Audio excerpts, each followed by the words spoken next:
malnutrición debido a los micronutrientes, nuevos retos. Tenemos servicios de interpretación en inglés, francés, español y árabe. Si miran en la parte inferior de su pantalla, tienen un botón donde dice interpretación. Habrá interpretación en inglés, francés, español y árabe. Les damos la bienvenida en esta sesión para prepararnos para la cumbre sobre la nutrición para el crecimiento. Hay toda una serie de webinarios que contemplan diferentes enfoques para mejorar esta situación. Me llamo Jane Cullen y seré la moderadora. Soy consultora independiente sobre nutrición. Estoy trabajando ahora mismo para UNICEF. He trabajado recientemente más en micronutrientes. En esta sesión vamos a mirar desde una nueva perspectiva cómo enfrentar los retos en este terreno. Vamos a analizar la situación actual, vamos a ponernos al día acerca de la cobertura global y las intervenciones actuales. Haremos también un estudio de varios países en cuanto a sus prácticas innovadoras, centrándonos en las adolescentes y las mujeres de edad reproductiva. Veremos qué acciones por un enfoque multilateral se pueden adoptar y quisiéramos que los miembros puedan tomar compromisos en esta cumbre que se nos acerca para mejorar la situación de micronutrientes de aquí al año 2030. Vamos a ver la situación, cómo abordarlo, este problema, ver los problemas en diferentes países, estudiar los diferentes enfoques para abordar este problema. Antes de lanzar el webinario, quiero señalar algunas cosas prácticas. Les pido a todos que se presenten en el chat. Nombre, apellido, título y país, para que todos sepamos quién está participando en esta sesión. Se grabará la sesión y se colgará en el sitio web y tenemos servicio de interpretación en los 4 idiomas mencionados. Presentaré a los ponentes, pero en el enlace que figura en el chat ahora mismo tienen más detalles acerca de nuestros ponentes. Habrá un momento para preguntas y respuestas, pero pueden ir haciendo preguntas en la función preguntas y respuestas o en la función chat. Los ponentes podrán contestar a las preguntas durante la sesión, pero también en la parte reservada al final. Indiquen a quién se dirige la pregunta.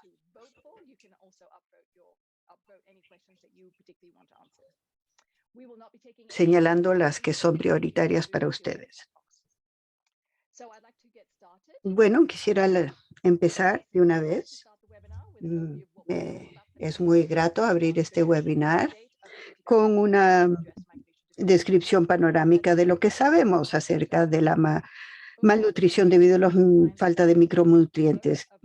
El especialista de USAID es Omar Dari, será nuestro primer ponente. Ha hablado a nivel nacional y global en estas áreas, evalúa la micronutrientes, es asesor y ha dado un soporte técnico a más de 46 países. Es químico, bioquímico de la Universidad de San Carlos en Guatemala. También tiene un doctorado de la Universidad de California en Riverside. Omar, tienes la palabra. Muchas gracias. Es para mí muy grato participar en esta reunión de hoy y vayamos ya con las diapositivas.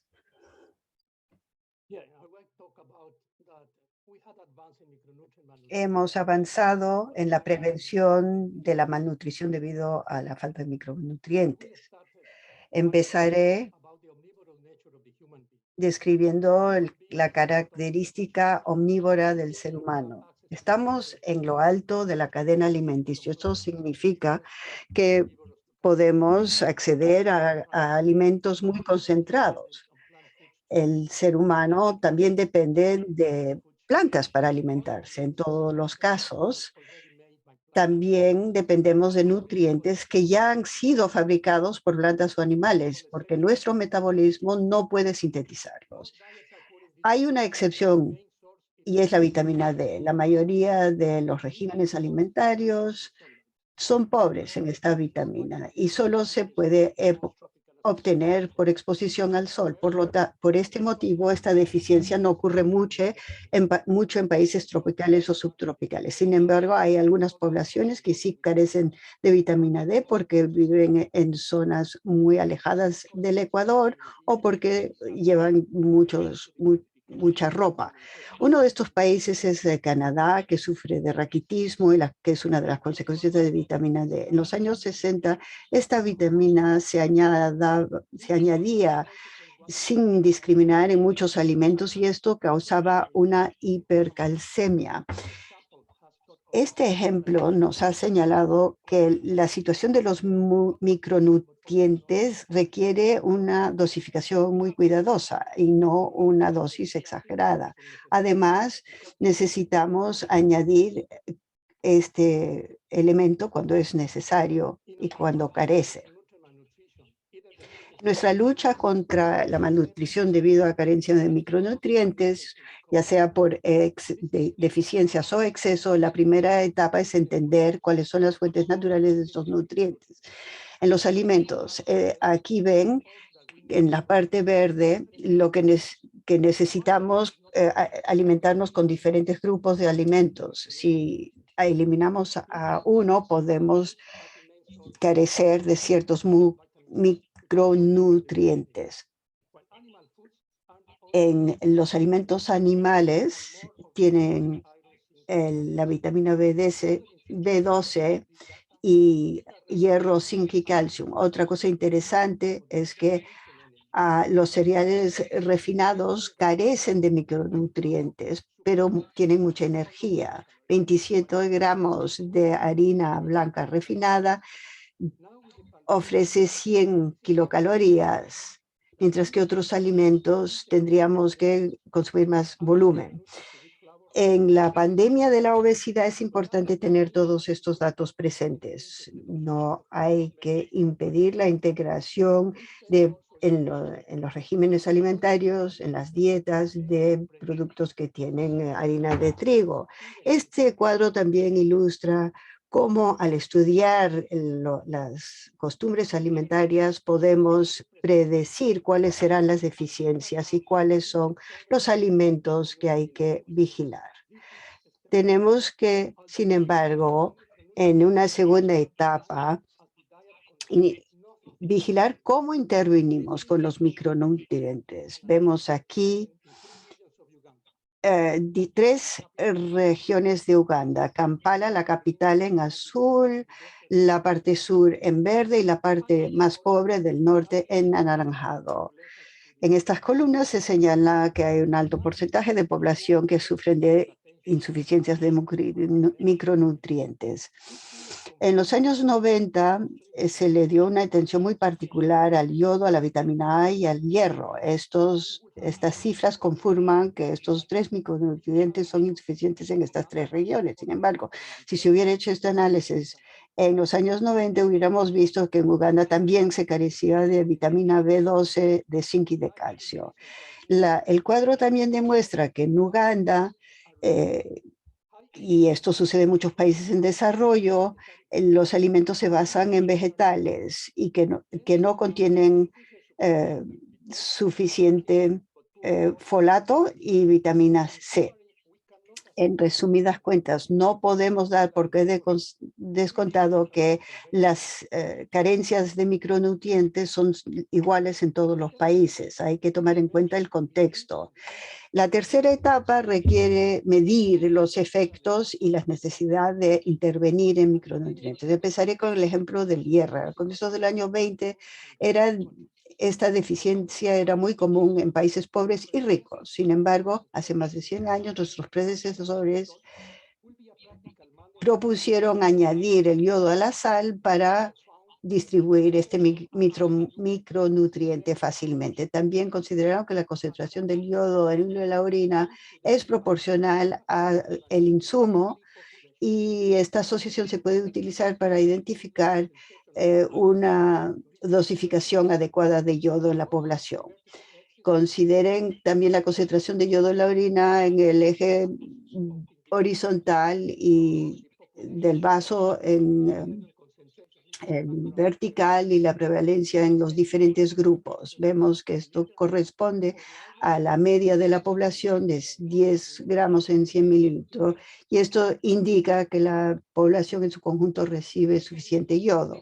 Lamentablemente, este indicador de población se ha interpretado erróneamente, incluso en esta publicación de la OMS, donde la población que podía presentar carencias de yodo se determinó por debajo de este valor de referencia. Al reexaminar esta información, podríamos concluir que el único continente que tenía algún riesgo de deficiencia de yodo en 2018 era Europa.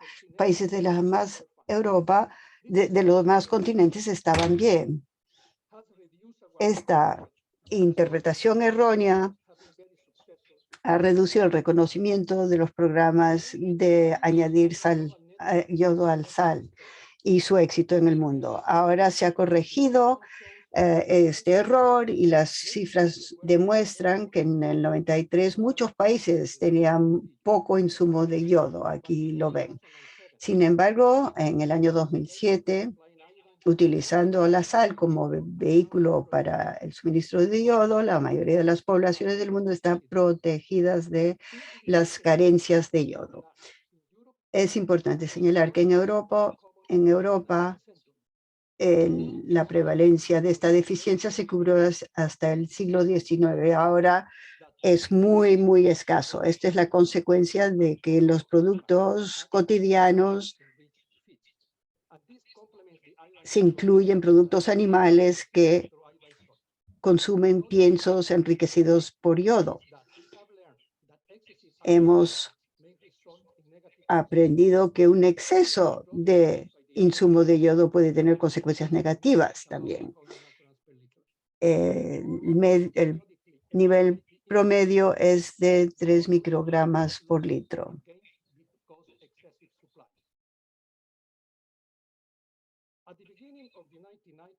Al comienzo de los años 90, nos comprometimos a prevenir las deficiencias de la vitamina A y hemos progresado bastante. Estos gráficos de América Central demuestran las deficiencias nutritivas debido al añadido de la vitamina A al azúcar. Tienen en anaranjado las columnas que representan la vitamina A en azúcar enriquecida, y en verde las proporciones de la nivel base de la dieta. Los dos cuadros ilustran la prevalencia de la vitamina A en bajos niveles de contenido de vitamina A en la leche materna.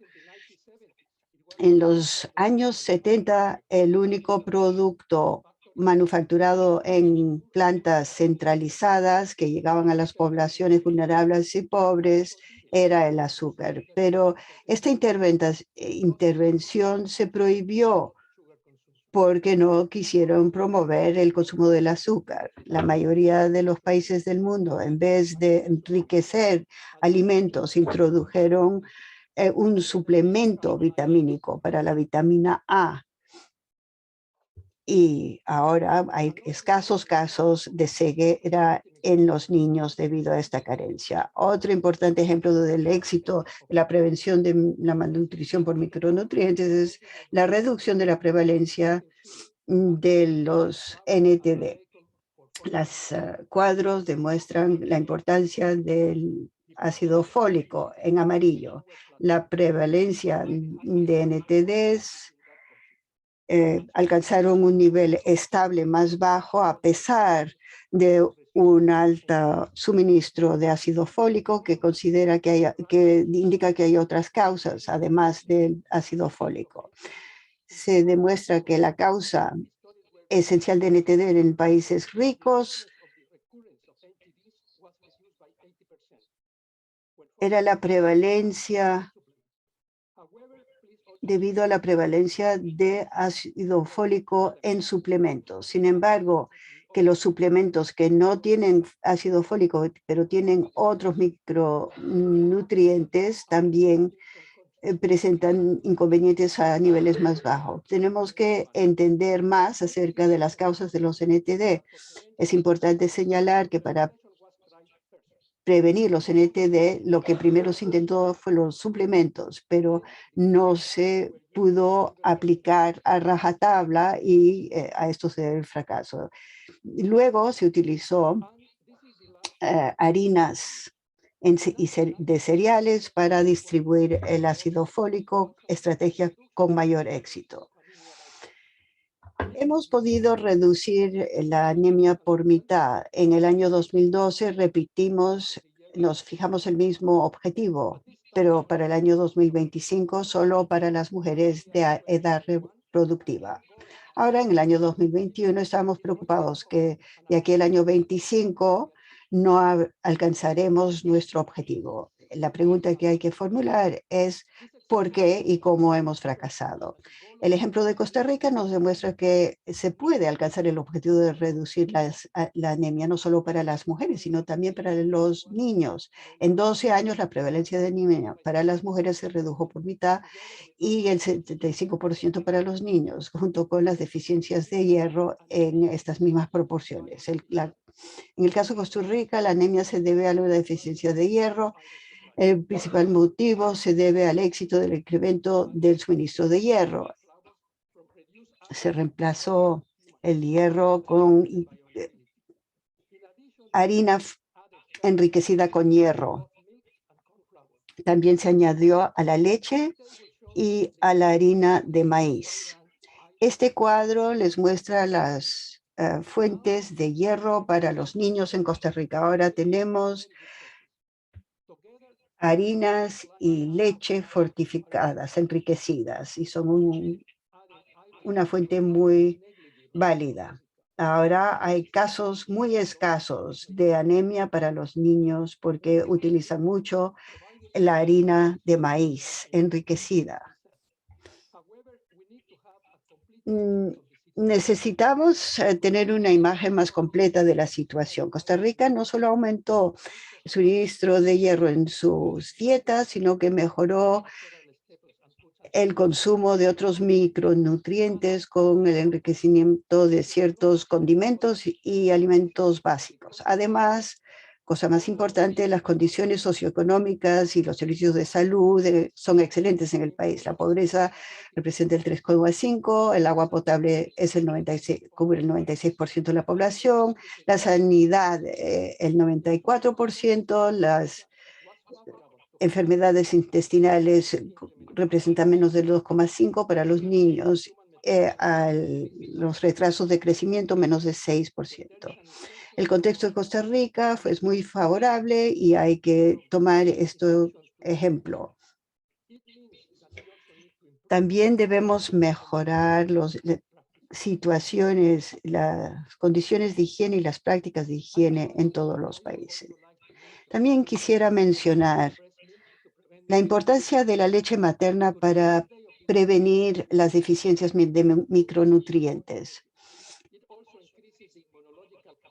No solo mejora la situación para los micronutrientes, la leche materna mejora la capacidad inmunológica del niño, lo protege a la mujer al niño de muchas enfermedades no comunicables y promueve el desarrollo social, mental y físico del niño. Hemos aprendido que el yodo y las vitaminas que encontramos en los alimentos naturales y también enriquecidos son estrategias muy válidas para mejorar el contenido de nutrientes de la leche materna y que luego llega al niño. Con una diversificación de la alimentación o enriquecimiento también podemos dar suplementos utilizando también estas estrategias. En esta charla he resumido programas de éxito para prevenir y controlar la malnutrición por micronutrientes. Se basa en el enriquecimiento de los alimentos y suplementos. ¿Cómo seguimos optimizando estos logros? Es una pregunta importante porque hay varias intervenciones que existen. Un exceso de micronutrientes a unos individuos también puede retrasar el crecimiento, puede detenerlo. Necesitamos coordinar nuestras intervenciones y ver cómo se complementan unas con otras. Tenemos que mejorar la diversificación del régimen alimentario, debemos incluir alimentos bioenriquecidos, complementando los alimentos con alimentos enriquecidos. Debemos garantizar así la seguridad del abastecimiento de los micronutrientes. Debemos confirmar estas estrategias de éxito y reducir los costos. Lo más importante para la nutrición en la salud pública es encontrar los programas más eficaces. En UNICEF en el 90, gente brillante propuso un enfoque basado en triple A, evaluación, análisis y acción, porque si se actúa antes de conocer el problema, podemos causar problemas adicionales. Solo con un análisis crítico se puede utilizar las informaciones adecuadas de forma idónea para diseñar programas eficaces. Desafortunadamente, este proceso toma tiempo. Ha sido más atractivo encontrar usos para productos con micronutrientes más que promover programas sensatos y sostenibles, además de ser eficaces. En resumen, hay que mejorar las posibilidades de tener éxito en estos programas preventivos. Debemos medir la magnitud, prevalencia y severidad de los problemas, identificar sus causas, que pueden ser diferentes de un país a otro, de una comunidad a otra. También debemos analizar la aceptabilidad, factibilidad y viabilidad de cada programa. Y cuando ya está en curso uno de estos programas, es esencial establecer una forma sencilla de llevarla a práctica con bajos costos. Solo así lograremos optimizar nuestras intervenciones. Muchas gracias por su atención. Muchas gracias, Omar, por esta excelente charla.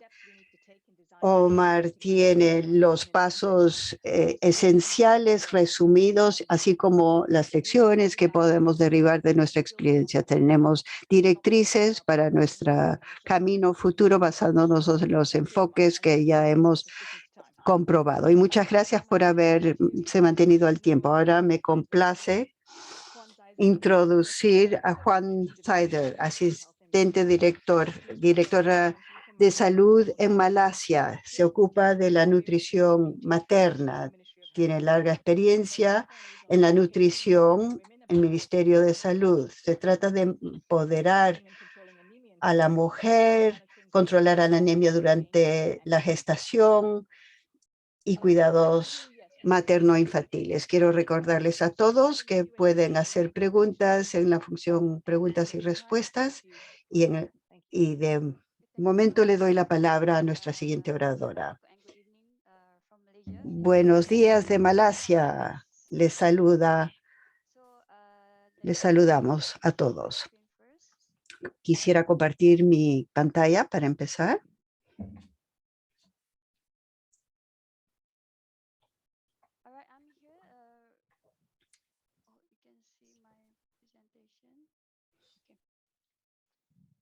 Ya tienen la diapositiva en pantalla. Bien. Muy bien. Señoras y señores, aquí represento a mi país para compartir nuestra visión en la prevención y el tratamiento de la anemia para la mujer. Se trata de controlar la anemia en la mujer en gestión. Soy especialista en nutrición, me dedico esta charla a todo mi equipo que trabaja con tanto esmero para acompañarme. La mayoría de los que sufren de anemia pueden sentir una fatiga, una falta de concentración, problemas de aptitudes motrices y mal rendimiento cognitivo bajo. Estos problemas pueden pasar a la siguiente generación si no se atienden. Esta es la prevalencia en las mujeres de edad reproductora. Se redujo del 34,7% en el 2015 al 29,9% en 2019. Para las mujeres embarazadas en 2016 representaba el 29,3%. La anemia sigue siendo un problema moderado de salud pública en Malasia.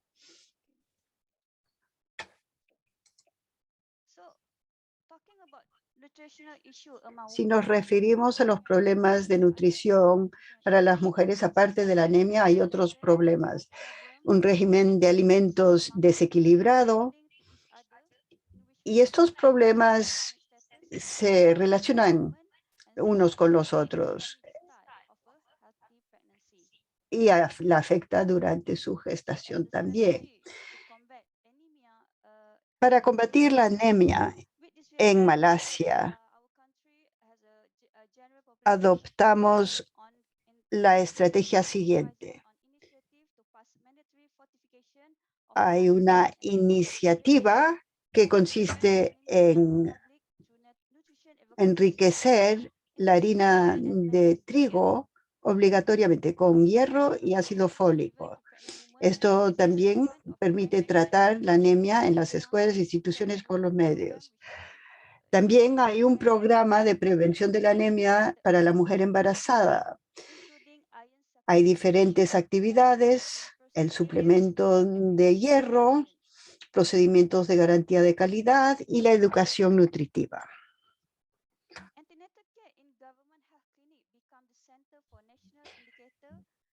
El cuidado prenatal en las clínicas gubernamentales es el eje central de la constitución de un indicador nacional para la prevención y el control de la anemia durante el embarazo. El 80% de las mujeres que consultan en esta clínica hacen un chequeo prenatal. 85% de ellas pueden acceder a esta atención en una clínica gubernamental. Hay uno por distrito. Estamos ampliando el alcance de nuestro programa. Hay un nutricionista en cada una de las clínicas públicas. Es responsable del programa para la prevención y el control de la anemia para las mujeres embarazadas. Su responsabilidad consiste en gestionar y analizar la situación local. También debe llevar a la práctica las estrategias y actividades a todos los niveles.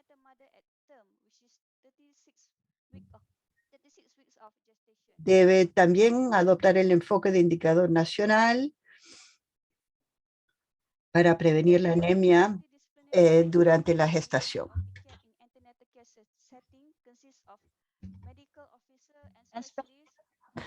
Una serie de especialistas y profesionales sanitarios se están encargando de luchar contra este desafío. Personas que se ocupan de el cuidado postnatal de las madres y el prenatal también. establecemos vínculos con nutricionistas y con profesionales sanitarios para la implementación de este programa.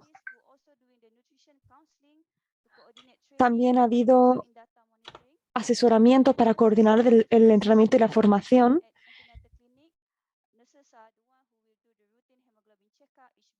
También hay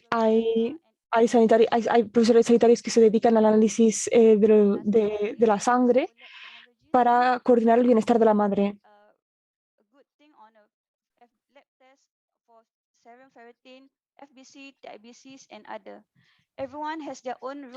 Hay toda una serie de tests clínicos que se realizan en los laboratorios de la FDC, del serum ferritin, del TIBC, etcétera, etcétera.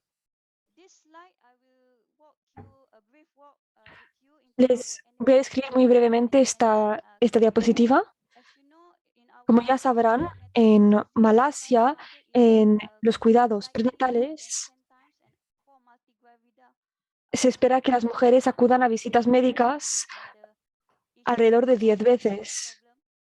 Dependerá de la salud de la madre.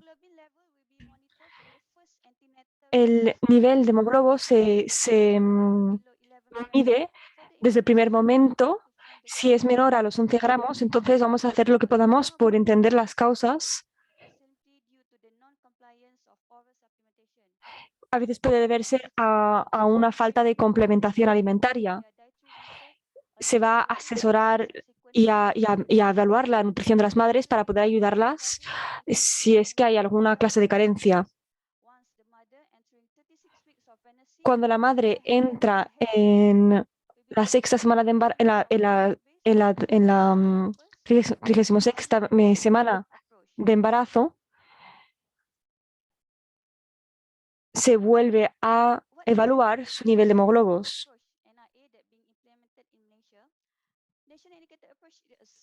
¿Cuál es el enfoque de nuestro país? Nuestro país tiene un enfoque con un indicador nacional para los niveles que se espera de nutrición para las madres para evitar la anemia.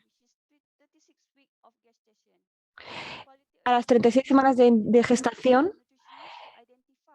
se va a observar si llegan al indicador que se ha establecido a nivel nacional. Lo que queremos hacer es implementar este proceso estándar para asegurar la calidad de la nutrición de las madres a nivel nacional y estatal.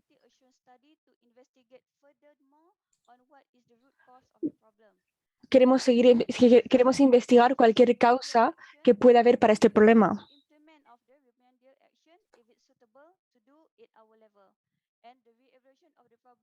También vamos a tratar de reevaluar el problema para asegurar el ciclo de igualdad.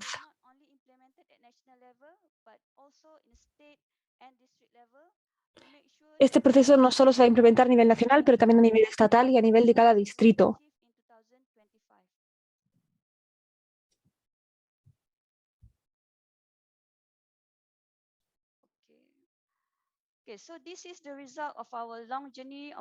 Ese es el resultado de nuestro largo recorrido para prevenir la anemia en las mujeres embarazadas.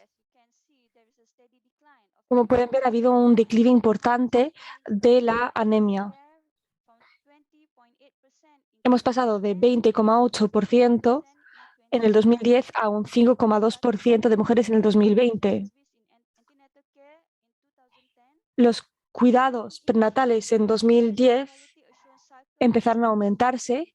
Después se inició el programa de garantía de calidad en el año 2012 y después se adoptó el enfoque nacional indicador en el año 2015. Nos gustaría dar las gracias a nuestros profesionales sanitarios multidisciplinarios que nos están ayudando a alcanzar este objetivo.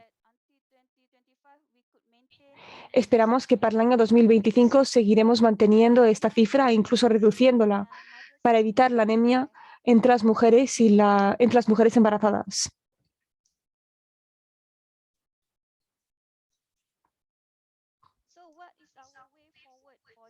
¿Qué es lo que tenemos que hacer para avanzar? ¿Qué es lo que tenemos que hacer para tomar un paso hacia adelante?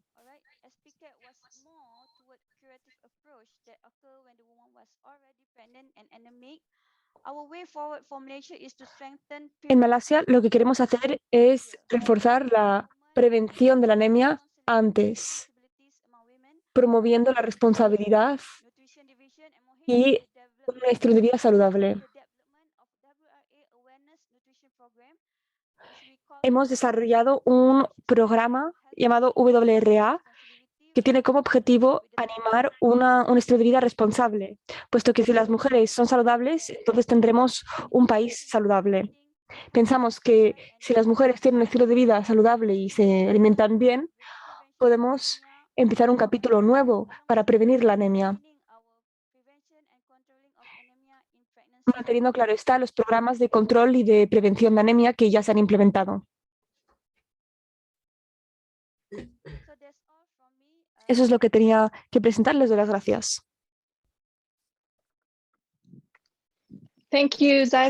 Muchas gracias por su presentación, Zaiza. Zaiza ha explicado cuál es el método holístico que ha implementado el Ministerio de Sanidad de Malasia para reducir la anemia entre las mujeres embarazadas. No se olviden, pueden escribir todas las preguntas que tengan para los presentadores en la opción de preguntas y de respuestas en el Zoom. Y ahora le voy a dar la palabra a Musa El. Es el director de nutrición. Me disculpo. Ingeniero Musa es el director de nutrición en el Ministerio de Sanidad de Palestina. Es un miembro de la Asociación de Agricultores, de Ingenieros Agrícolas. Forma parte del Sindicato de Nutrición en Palestina y ha conseguido un grado en Ciencia y Nutrición en Hebron y también ha hecho otro grado en Gaza. Podrán llevar a cabo la presentación en árabe y si no entienden el árabe pueden escuchar la interpretación. Musa, adelante.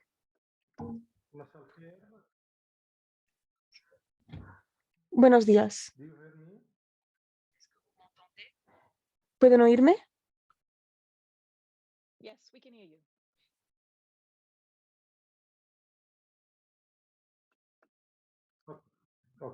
We can hear you, Engineer Musa. Please go ahead. Les doy las gracias por esta gran oportunidad. Les doy las gracias por esta iniciativa por parte de UNICEF y por parte de la OMS. Me gustaría saludar a mis colegas.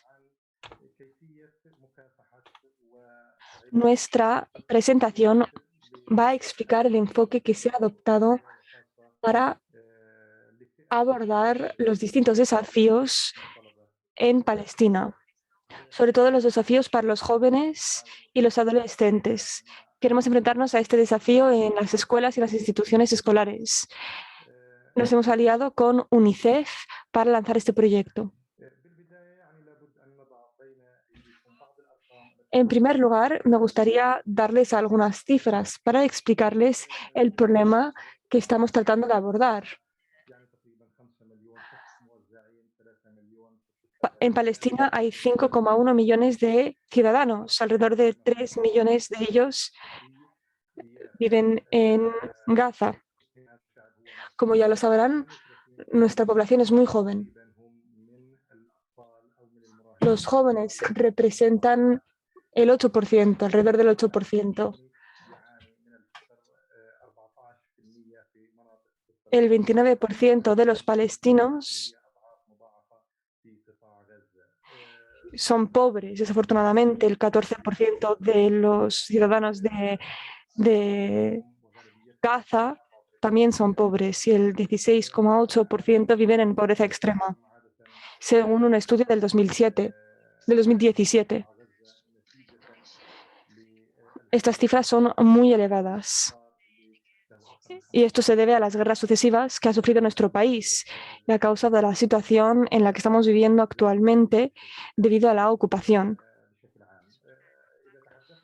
Todo ello ha tenido un impacto importante en la situación de Palestina. Por ese motivo, desafortunadamente, la situación en Cisjordania es extremadamente difícil.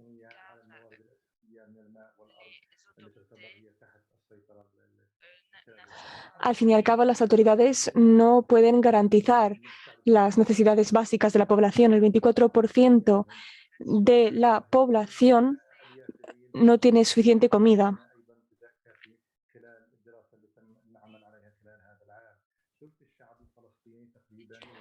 En el marco del estudio del 2021, hemos observado que el 15% de los adolescentes han tenido hambre en algún momento de la pandemia. Ha habido muchas hambrunas durante la pandemia y necesitamos ayudas del extranjero. Esas cifras pueden demostrar, las cifras de esta diapositiva demuestran las carencias que hay a nivel de la nutrición. Este estudio se ha concentrado en los adolescentes. Carencias como, por ejemplo, la carencia de la vitamina A, el zinc, el ácido fólico. Problemas como la anemia son el resultado de estas carencias.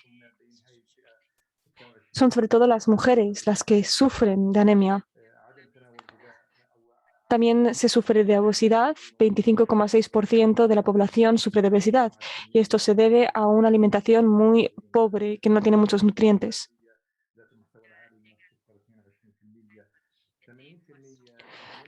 Otro problema son las bebidas azucaradas. Tienen un impacto muy grande en la salud de los adolescentes. Hay un gran porcentaje de adolescentes que no reciben suficientes frutas y verduras, que no comen suficientes frutas y verduras. A nivel nacional se han llevado a cabo varias intervenciones. Hemos recibido ayuda del extranjero, de UNICEF o de la OMS.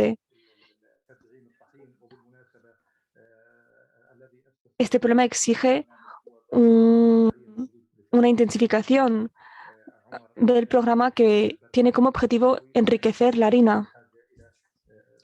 Es un programa nacional muy robusto. Desafortunadamente, este programa no se ha podido implementar al nivel que hubiéramos querido. Hemos llevado a cabo un estudio para determinar las causas principales detrás de estos desafíos.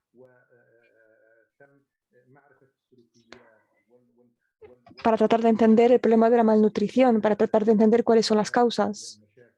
Nuestro objetivo era entender el comportamiento detrás de este problema a fin de resolverlo. También hemos podido hacer participar distintos actores implicados en el terreno y todos ellos han podido participar en el estudio. Es un estudio global. Nuestro objetivo era determinar un mecanismo eficaz para implementar programas eficientes para enfrentarnos al problema de la falta de nutrición entre nuestros adolescentes. Este estudio nos ha permitido establecer estrategias nacionales para mejorar la situación de la salud de nuestros jóvenes. También hemos podido reforzar la colaboración con las partes implicadas y los distintos actores y los colaboradores de nuestro programa. Todo ello con el objetivo de mejorar la situación de la población palestina. Nuestro objetivo era mejorar los servicios.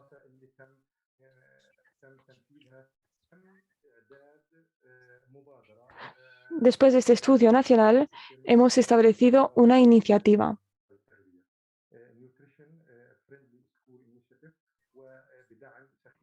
Una iniciativa a nivel de las instituciones escolares.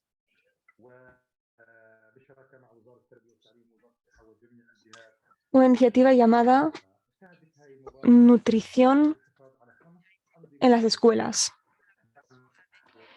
Llevamos a cabo esta iniciativa colaborando con distintos ministerios nacionales. Esta iniciativa se basa en la mejoría de la educación, de la salud, de la nutrición y de la protección social. Tiene como objetivo crear un ambiente positivo en las instituciones escolares. Tiene como objetivo poner en marcha una serie de sistemas eficaces, sistemas de gestión. Nuestro objetivo es garantizar una alimentación rica y nutritiva. Queremos facilitar el acceso de los niños a esta alimentación a través de instituciones escolares, a través de las instituciones escolares. La implementación de este programa se ha llevado a cabo con el apoyo de varios programas y se ha podido llevar a cabo gracias a una serie de normas que se han establecido que reflejan las normas internacionales sobre este tema. Todo ello con el objetivo de mejorar la situación de la población en Palestina. Hemos colaborado con varias instituciones escolares. Hemos colaborado con la sociedad civil y con las familias. Hemos intentado hacer participar a los padres y a las madres.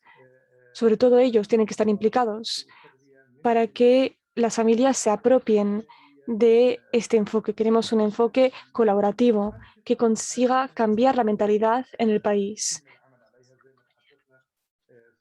En lo que respecta a las actividades nacionales.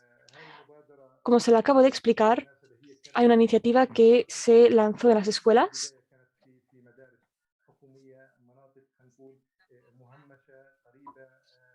Empezamos con las escuelas públicas en zonas rurales, zonas lejanas que no tienen acceso a todos los servicios necesarios. Después ampliamos nuestro radar para entender cuál era el problema en otras instituciones escolares y también para poder cubrir todas las escuelas a nivel nacional. Por lo tanto, hemos tratado de animar a que nuestros jóvenes coman bien en el colegio, pero también queremos que coman bien en casa con sus familias a través de esta clase de programas de concienciación. Hemos intentado de introducir una buena alimentación y buenas prácticas de alimentación entre los adolescentes y entre los niños.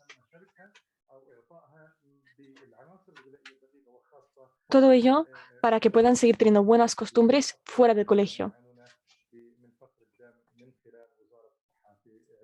Entre los alimentos que promovemos, también promovemos alimentos enriquecidos con los nutrientes necesarios, con hierro, por ejemplo. Hemos colaborado con el Ministerio de la Salud para llevar a cabo este programa.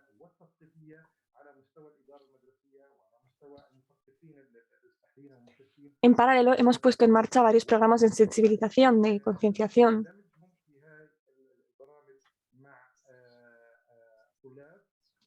Esta campaña de concienciación invita a los profesores a que participen de manera activa para cambiar las mentalidades de los demás. Hemos podido cubrir más de 16.000 niños. Hemos conseguido concienciar a los niños y a las familias sobre la importancia de la salud y todo esto ahora forma parte del currículo nacional. En lo que respecta a los desafíos a los que nos hemos tenido que enfrentar actualmente.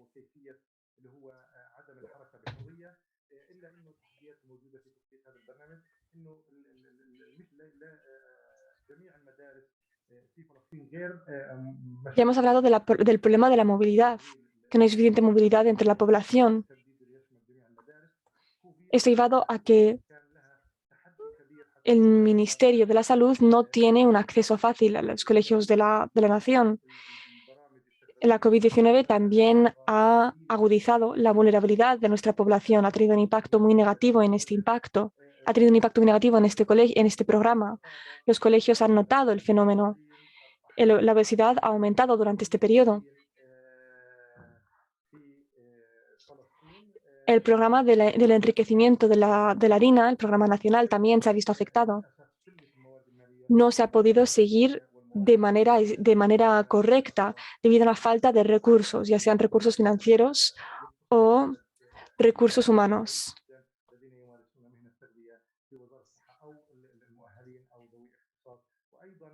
Es un programa que tiene un impacto muy limitado. No tenemos un marco estable en el que podamos implementar este programa. No obstante, a pesar de todos estos desafíos, a pesar de las restricciones causadas por la COVID-19, a día de hoy intentamos utilizar las nuevas tecnologías para poder mejorar el acceso de los niños al colegio. Esta iniciativa ha conseguido cubrir hoy las escuelas públicas y también las escuelas privadas. Vamos a establecer un protocolo que cubre a los adolescentes y vamos a tratar de implicar la comunidad nacional. A día de hoy, consideramos que el programa de nutrición forma parte de la prioridad del gobierno y de la política nacional.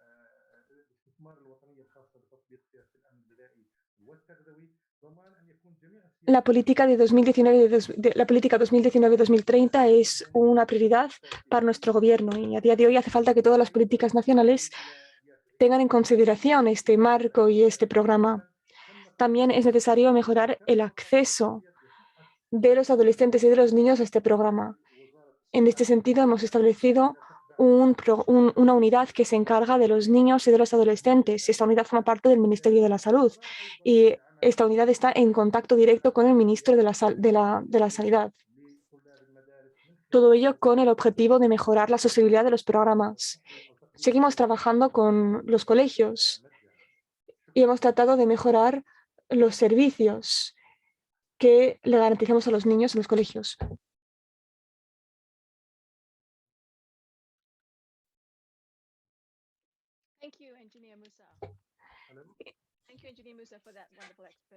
Muchas gracias, Musa, por su presentación. Gracias por haber describido lo que están haciendo en Palestina con el Ministerio de Sanidad para mejorar la nutrición de los adolescentes y también para ayudar a los colegios. Gracias por haber mencionado su programa que trata de luchar contra la anemia entre las niñas. La última presentación la va a dar Guatemala. La presentación será en español. Si no entienden el español, pueden escuchar la interpretación. La presentación la va a llevar a cabo Natalia Cristina Escolar Pinales. Es una ingeniera química que está trabajando para el Departamento de Regulación Alimentaria. Lleva 8 años trabajando como inspectora de alimentaciones. Es la representante para la salud pública en su país, CONAFOR, y ha trabajado como científica y como profesora en la Universidad de San Carlos de Guatemala. Adelante, Natalia, tiene la palabra. Muchas gracias.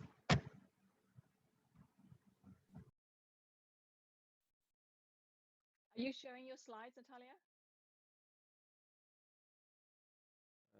I think Musa, maybe you need to stop sharing. Yes.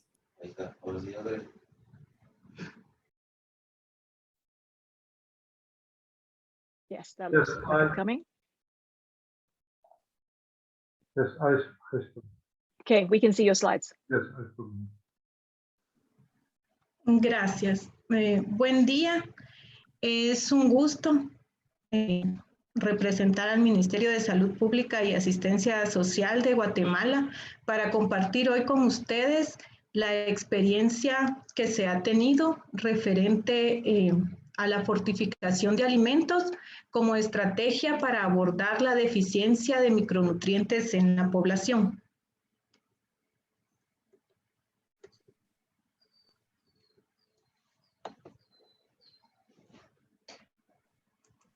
Guatemala es un país de ingresos medianos altos, con una población de 18 millones y la economía más grande de Centroamérica. Sin embargo, hay muchos contrastes referente a la nutrición. La encuesta de salud materno-infantil 2014-2015 reportó que el 47% de los niños de 0 a 59 meses presentan baja talla para su edad, que el 52.5% de las mujeres en edad reproductiva tienen sobrepeso u obesidad. Existe un acceso limitado a los servicios de salud y el patrón de dieta sigue siendo monótono. Está basado en alimentos básicos con una baja ingesta de productos de origen animal, frutas y verduras. A pesar de ello, la estrategia de la fortificación de alimentos ha permitido que se tenga evidencia para algunos programas sobre la disminución en la situación de micronutrientes. La deficiencia de vitamina A en la población guatemalteca está controlada desde la década de 1990. siendo clave el Programa Nacional de Fortificación del Azúcar. En 1965, como puede verse en el gráfico, se detectó que existía un 26% de deficiencia de vitamina A, lo que constituyó un problema de salud pública. Y la última encuesta nacional de micronutrientes, en donde se midieron los niveles de retinol, evidencian que para 2015 la deficiencia había disminuido al 0.3%. Ello permite considerar que la deficiencia de vitamina A ha dejado de ser un problema de salud pública en Guatemala. Sin embargo, es necesario que se continúe fortificando en niveles más bajos, ya que aún hay casos de deficiencia. Referente a otros micronutrientes, como se puede ver en las gráficas, la anemia, a pesar que hay deficiencia moderada, hay evidencia que ha ido a la baja, tanto en mujeres como en niños. Referente a la excreción de yodo urinario en mujeres en edad fértiles no embarazadas, no presenta un problema de salud pública y posiblemente puede ser un problema en mujeres embarazadas. Referente al zinc y la vitamina B12, hay evidencia de deficiencia de estos micronutrientes y actualmente se están desarrollando estrategias para abordarlas. El Ministerio de Salud Pública y Asistencia Social, en consulta con el Instituto de Nutrición de Centroamérica y Panamá, amparados bajo el marco legal de la Ley de Fortificación de los Alimentos, ha emitido a la fecha 4 reglamentos de fortificación, los cuales son la sal con yodo y flúor, el azúcar con vitamina A, la harina de trigo con hierro, ácido fólico, tiamina, riboflavina y niacina. Y el más reciente, la harina de maíz nixtamalizado con hierro, zinc, vitamina B12, tiamina, riboflavina, niacina y ácido fólico. En las gráficas se observa el resumen del consumo per cápita de azúcar y sal. Está medido por medio de la disponibilidad en los hogares. Se puede ver que el consumo de azúcar y sal se ha mantenido constante en 10 años, a excepción del azúcar, que los datos que se muestran son desde el año 1964. Referente al consumo de pan, se puede observar que la mayoría de la población lo consume. El pan dulce aproximadamente es un 90% de la población, el pan simple el 80%, y la evidencia muestra que el uso de la harina de maíz en los hogares es un consumo de alrededor del 30%. El consumo de sal y azúcar históricamente en Guatemala ha sido alto y responde a hábitos de consumo en la población y no se debe a que se consuman o incentiven por la fortificación de los alimentos. Es al contrario. Se escogieron porque su consumo era alto y constante en el tiempo. Estos alimentos, al ser evaluados, se consideraron y se consideran adecuados para llevar micronutrientes deficitarios en la dieta. Además, se puede ajustar y el país también está desarrollando estrategias para la reducción del consumo de sal y azúcar. Y seguramente en la medida en que las personas cambien sus hábitos, los niveles de micronutrientes podrán ajustarse en estos alimentos. Un factor clave en el éxito que han tenido los programas de fortificación en Guatemala es la creación por parte del Congreso de la República en el año de 1992 de la Ley de Enriquecimiento de los Alimentos, quien crea con carácter coordinador y supervisor de los programas de fortificación a la Comisión Nacional para la Fortificación, que está compuesta por miembros del sector público, del sector productor de los alimentos afines a la ley, y también forman parte de ella entidades que son consultores en temas de fortificación. Actualmente, la CONAFOR está conformada por el Ministerio de Salud, el Ministerio de Economía, el Ministerio de Gobernación, el Ministerio de Finanzas, el Ministerio de Agricultura, Ganadería y Alimentación, representantes del sector productor de sal, azúcar, harina de trigo y harina de maíz, la Liga del Consumidor y como entes asesores INCAP, OPS, UNICEF y Universidad de San Carlos.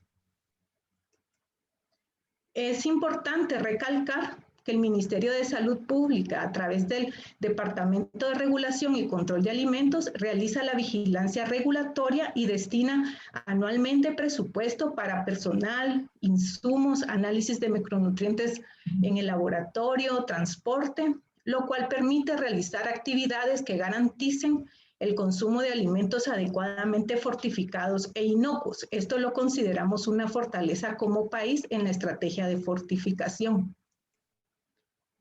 El programa de alimentos fortificados también cuenta con una normativa técnica con la cual se realizan las actividades de monitoreo y vigilancia, que garantizan el cumplimiento de las leyes vigentes afines no solo a la fortificación, sino también a la inocuidad. Se monitorean las buenas prácticas de manufactura, etiquetado de los alimentos preenvasados, controles de fortificación, esquemas de muestreo, y también se incorporan recomendaciones para la región del monitoreo de alimentos fortificados desarrollados en otros países que han tenido experiencia exitosa. Vale la pena recalcar que dentro del Ministerio de Salud hay dos características importantes. Una de ellas es de que se ha capacitado, se han fortalecido las capacidades de los inspectores. Actualmente todos los inspectores del programa de alimentos fortificados han sido certificados en sistemas de gestión de calidad y de inocuidad, como análisis de puntos críticos de control, buenas prácticas de manufactura, ISO 17020 referente a los organismos de inspección.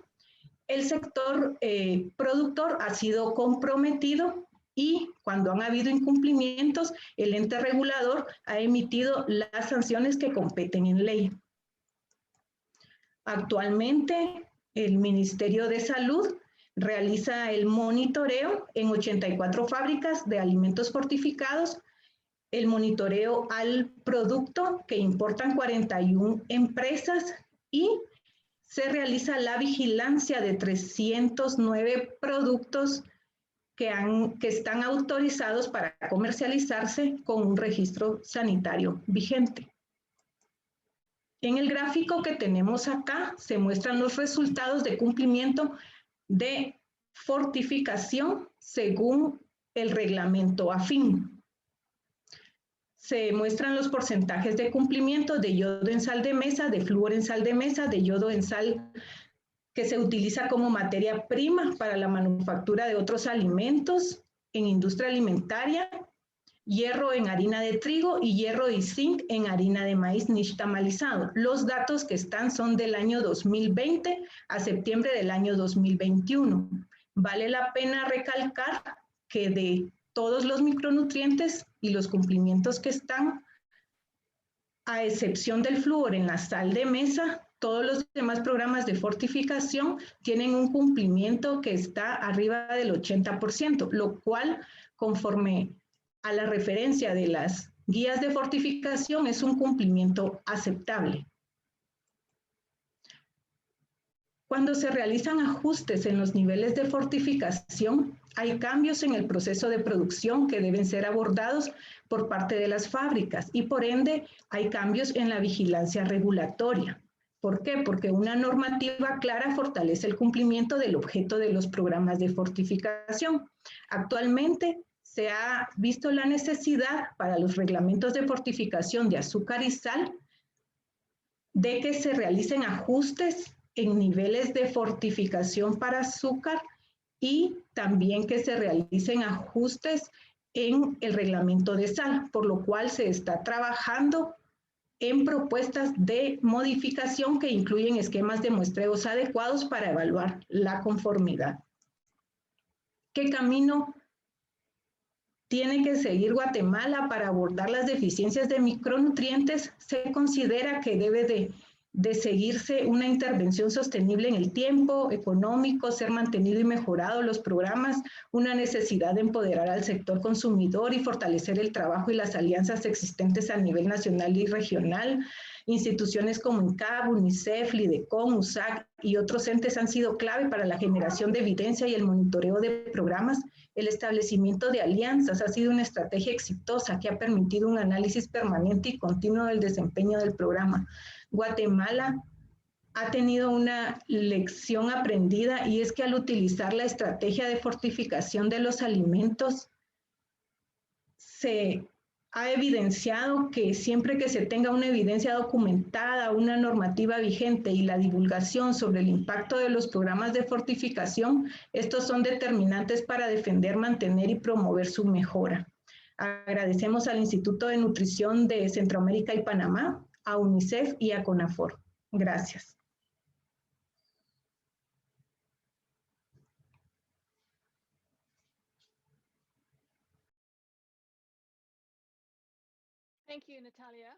Muchísimas gracias, Natalia, por esa excelente ponencia acerca del enriquecimiento de alimentos en Guatemala. Nos explicó cómo se ha aplicado la ley y monitoreado sus efectos. Y esto es lo que sucede con muchos países con sus programas de enriquecimiento de los alimentos. Supongo que ha sido muy útil para todos. La función de preguntas y respuestas ha estado muy activa. Muchos han hecho preguntas y muchos de los ponentes ya han contestado. Empezaré dando la palabra a uno de los ponentes, a Omar, para que trate una pregunta que ya contestó en el chat, pero si algunos no han seguido el chat, creo que sería una excelente pregunta general. Por favor, los presentadores, los ponentes, vuelvan a prender sus cámaras de vídeo.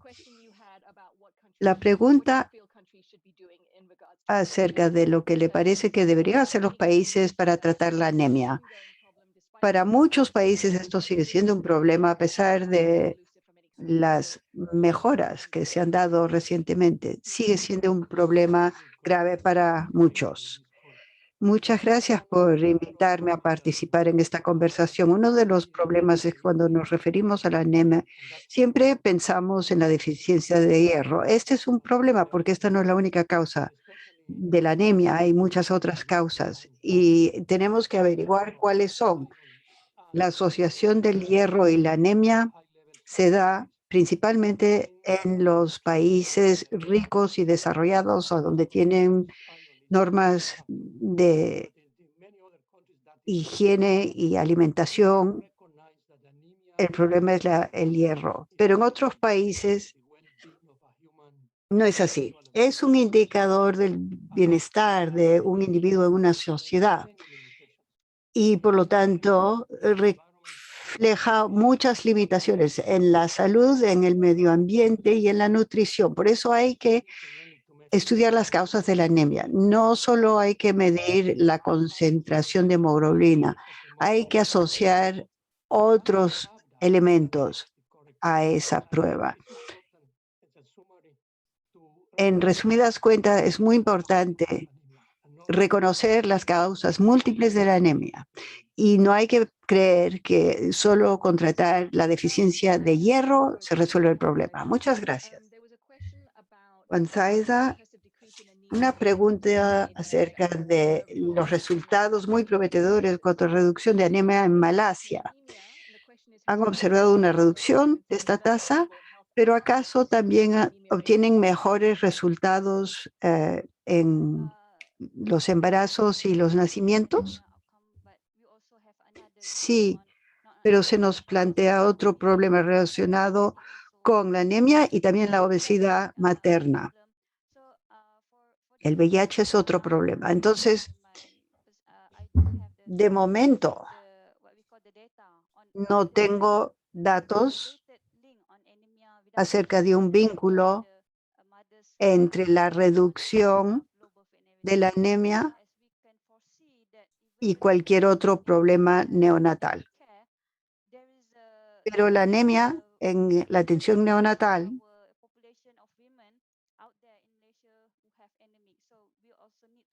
sigue siendo muy frecuente. Hay muchas mujeres que sufren de anemia en Malasia. O sea que lo tenemos que incluir siempre en nuestros programas. Y la obesidad materna es otra cuestión. Como les decía, tenemos que supervisar todas las repercusiones neonatales y tenemos indicadores para ver si este problema se logra resolver entre las madres futuras. Pasando al ponente siguiente, ha hablado del apoyo de los sistemas de protección de salud. ¿Cómo coordinan su trabajo estas diferentes entidades? ¿Cómo se establece la colaboración de los diferentes sectores y actores? ¿Y qué es lo que han hecho otros agentes en la materia?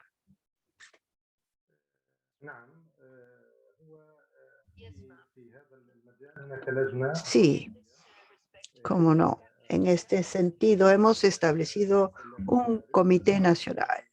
Dicho comité se centra en los estudiantes. Trabaja bajo la responsabilidad del Ministerio de Educación, con la colaboración del Ministerio de Desarrollo, de Industria, el PAM y otras organizaciones internacionales. Las autoridades de sanidad y las autoridades legislativas, todas participan en este comité. Este comité establece pautas para la alimentación saludable para los niños, prohíbe las gaseosas y bebidas dulces para los niños, así como alimentos sumamente salados como las papas chip.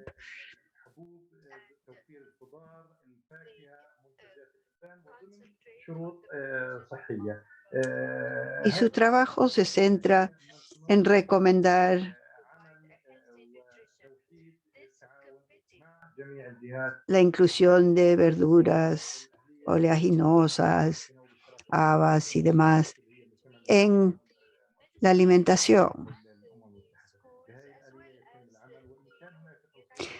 Contamos con la coordinación del Ministerio de Educación, con las escuelas, con organismos internacionales como la UNESCO. Estas recomendaciones se someten al Ministerio de Educación, el ministro en persona los examina y luego se promulga una ley. Y así se convierten en medidas de carácter obligatorio. Muchas gracias. Gracias, ingeniero Musa. Natalia, hubo algunas preguntas acerca del programa de enriquecimiento del azúcar, en particular en lo que respecta al consumo del azúcar. 2 preguntas. ¿Han observado un aumento del consumo del azúcar debido a la aplicación de este programa?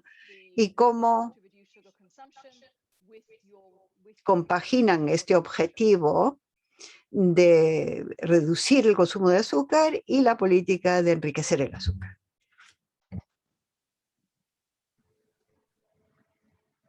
Sí, como se explicó en la ponencia, los vehículos que se escogen o que se deciden utilizar para que se fortifiquen, para Guatemala han dependido de la dieta porque se quiere que llegue. En ningún momento se quiere incentivar el consumo del azúcar o de la sal o de las harinas.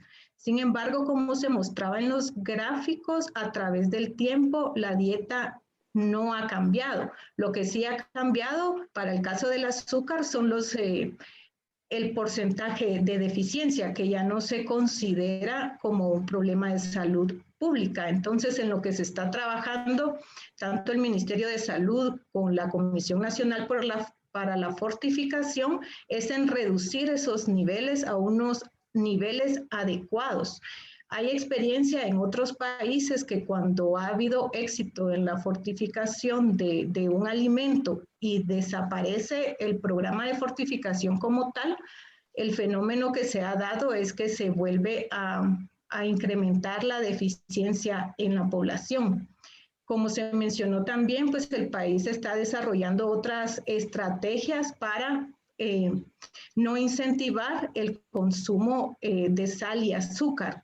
Se está trabajando en una campaña con la Comisión Nacional de Fortificación que va a estar disponible tanto en la página de INCAP como en la página web de CONAFOR, que son unos banners informativos en los cuales se brindan los beneficios de la fortificación de alimento, pero a la vez aparece la recomendación de la ingesta diaria que se debe dar para algunos alimentos como la sal y como el azúcar. También se está trabajando en la regulación, una propuesta que existe para el etiquetado frontal, que ya funciona en algunos países, porque lo que se quiere también es que el consumidor se empodere, ¿verdad? Y que él pueda también tener ese acceso a esa información nutricional. Gracias. Thank you, Natalia. We're going to have chance for another round of questions. So I'd like to go Gracias, back to Natalia. again, this is a Otra question ronda de in the preguntas. chat, but I think Es una pregunta que ya contestó en el chat, Omar, pero me parece que es otra pregunta muy buena a la que podrían contestar otros países. Y es una pregunta sobre las decisiones programadas, las decisiones sistemáticas. Es usted lo que ha dicho en su presentación. Ha dicho que es importante poder seguir los programas de cerca y poder ajustarlos de ser necesario, pero algunos países no tienen suficiente información para llevar a cabo esas decisiones. Así que puede proveernos con algún consejo sobre cómo podemos conseguir la información relevante y cómo los países en cuestión pueden asegurarse de que usan bien esa información.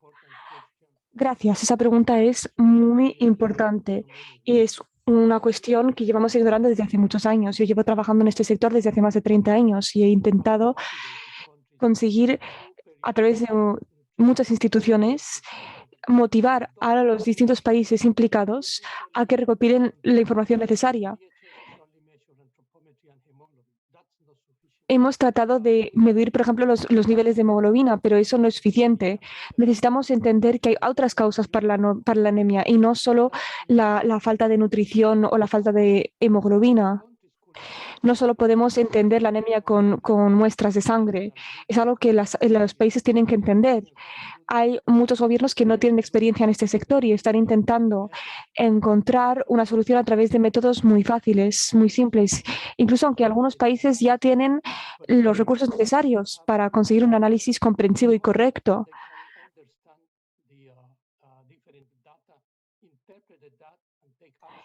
Es importante que los distintos países puedan entender bien la información a su disposición.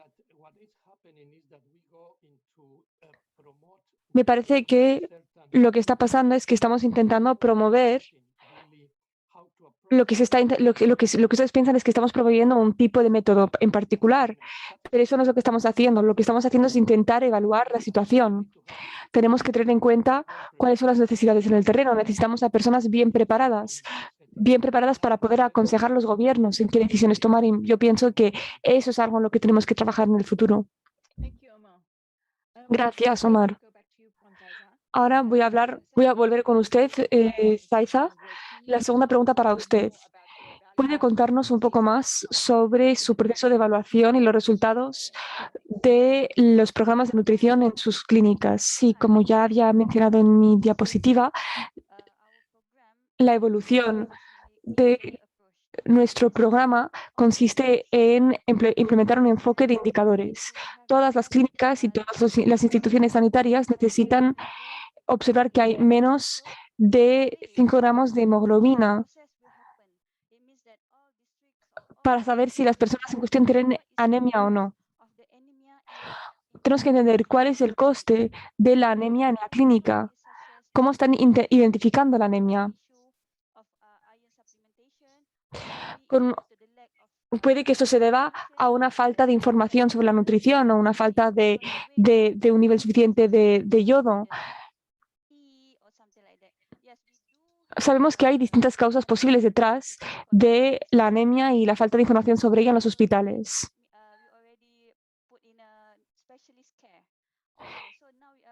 Ahora también estamos trabajando con especialistas en el cuidado especial para las mujeres que tienen anemia.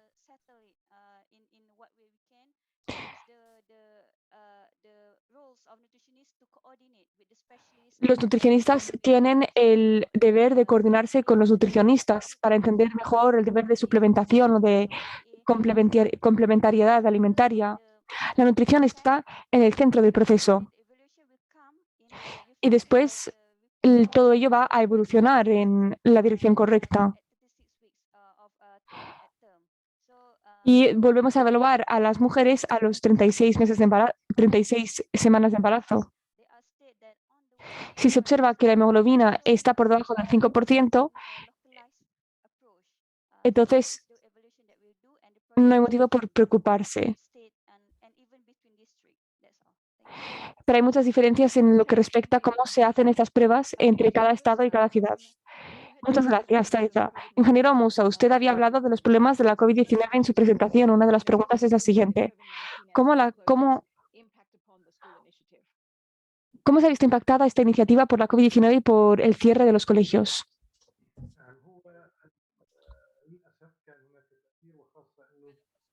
Desafortunadamente, la pandemia efectivamente ha tenido un impacto.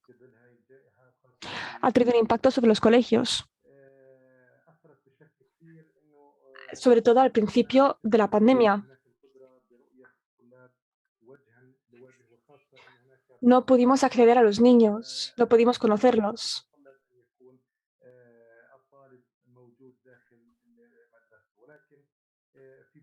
Todo ello debido al confinamiento. Esto, claro está, fue muy difícil, pero intentamos controlar la situación utilizando la tecnología. Todo ello para poder llegar hasta los niños, en sus familias, en sus hogares. Hemos intentado implementar, descargar aplicaciones en los teléfonos móviles de los niños para poder seguir en contacto con ellos. También colaboramos con los colegios, todo ello para mantenernos en contacto con la población joven. A continuación, con la reapertura de los colegios, volvimos a lanzar una campaña. Volvimos a lanzar un programa. Nos concentramos sobre todo en los principios de la puesta en marcha de este programa. Colaboramos con distintos actores sobre el terreno y con nuestros socios. Todo ello para controlar la situación, para promover la implementación y para llevar a cabo nuestra campaña. Muchas gracias.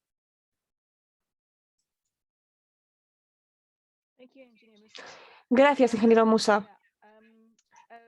Natalia, una pregunta para usted en el chat. Una pregunta algo más general. Una pregunta de Vietnam. Ellos han implementado una nueva ley de modificación de alimentación, pero ha habido una gran oposición por parte de las compañías de venta de productos de alimentos, sobre todo por parte de las compañías de alimentos procesados, no compañías de harina o de sal, sino compañías que producen sus productos con esa harina y con esa sal. Y ahora tienen que someterse a la nueva legislación. ¿Puede usted decirnos cómo trabaja Guatemala con la industria? ¿Puede usted explicarnos cómo trabajan con las empresas que crean estos alimentos enriquecidos y las empresas que crean productos con esos alimentos enriquecidos? ¿Cómo consiguen que esas compañías respeten la legislación en Guatemala? Gracias. Sí, el proceso nace, ¿verdad?, de las deficiencias que se han identificado pues en bases científicas y en datos oficiales, ¿verdad?, de salud. Y luego, precisamente a través de la Comisión Nacional de Fortificación, donde está presente el Ministerio de Salud Pública como ente rector en salud, otros ministerios y el sector productor, pues se hacen pues los acercamientos para poder generar esa vinculación, externar la necesidad que existe en la población y los sectores que actualmente están pues en la historia con los programas que han habido han sido comprometidos y han estado anuentes. Tal vez solo para el caso de sal es un sector desorganizado, pero que sin embargo, como pueden ver en los resultados, la fortificación se mantiene.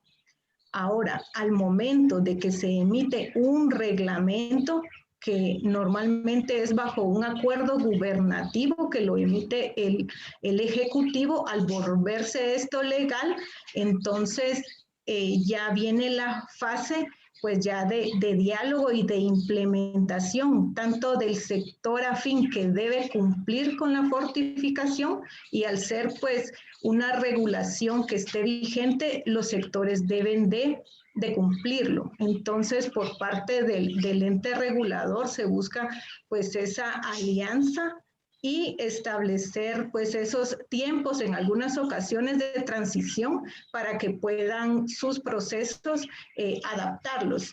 Lo que sí sucede en Guatemala referente a los alimentos es de que los alimentos que se fortifican aplican a todos los alimentos, ya sean de origen nacional, origen importado, ya sean donaciones, y no solamente al alimento de mesa, al que es de consumo directo, sino que también a la materia prima que se utiliza para procesar alimentos.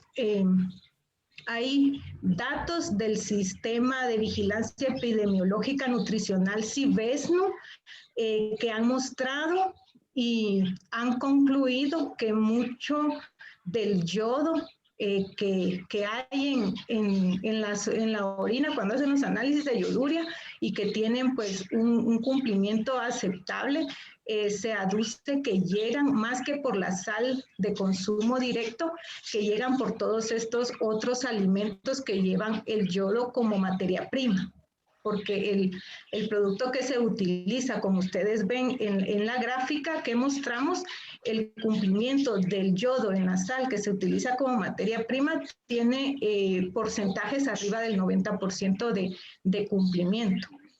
Gracias.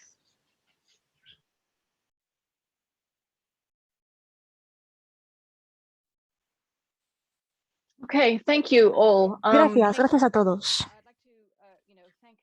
Me gustaría dar las gracias a los ponentes que han llevado a cabo una presentación tan buena, respetando el límite del tiempo, y han respondido a todas las preguntas. También me gustaría dar las gracias a UNICEF y a la OMS por haber organizado esta reunión, y le doy las gracias a los intérpretes por haber interpretado la sesión.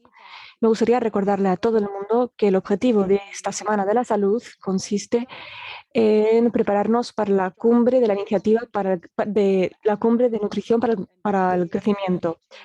Todo esto todo lo que ven aquí en la diapositiva es un enlace a la página web en línea donde pueden contribuir si quieren a esta cumbre.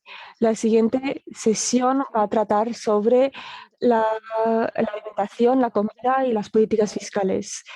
Le doy las gracias a todos nuestros participantes y a todos nuestros ponentes, y espero que hayan podido aprender de esta sesión. Muchas gracias.